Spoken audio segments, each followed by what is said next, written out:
Hi students, this is Dr. Kavita from SNS College of Technology. Today we are going to see about the topic of Introduction to Mechanics of Solids. So before getting into the subject, you should know, you should understand the reason for studying the mechanics of solids. So now, so first why it is essential. So it is not only for essential for civil engineers, but also it is essential for mechanical, then aeronautical, mechatronics. So every department they are having the strength of materials. So here if you are taking the strength of material for civil engineering, so we are using the so many materials in the construction. So therefore you should understand the what is the strength of the given material. So for an example, the material what we are using in the construction, mostly the concrete and steel and some other composites also we are using. So if you are taking the steel, we are using the reinforcement rod in RCC structure in everywhere.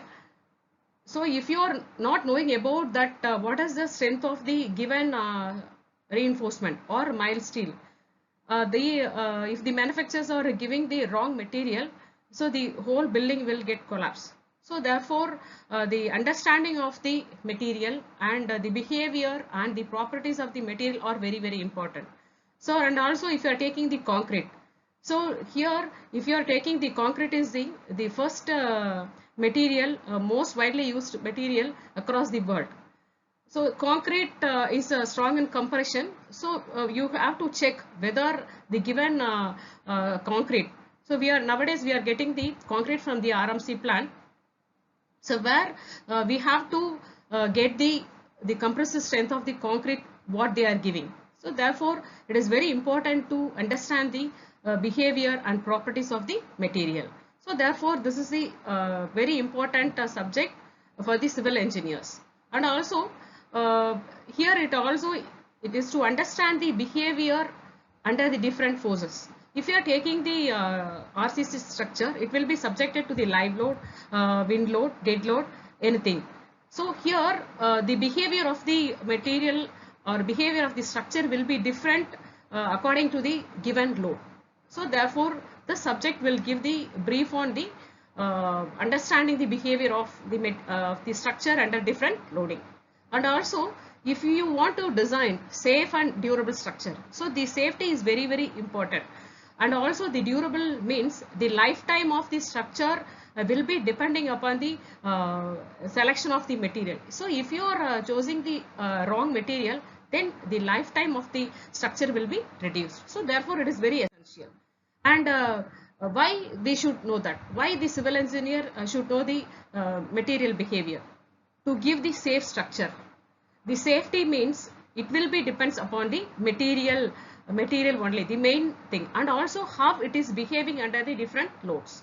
So therefore if you are not understanding the material property and the behavior under different type of load, you can't give the safe building. And next one is to choose right materials. So for an example, if the manufacturers are giving, so for an example, if you are getting some window or a door from the buyer from the shop, you should know that what is the type of the timber they were used, whether it is a durable, whether it is seasoned or not. So therefore the choosing of right material is also depending upon this. And next one is a design. We have to design correctly. If you are doing the load calculations correctly, then automatically the design will be safe. So nowadays we are using the software everywhere.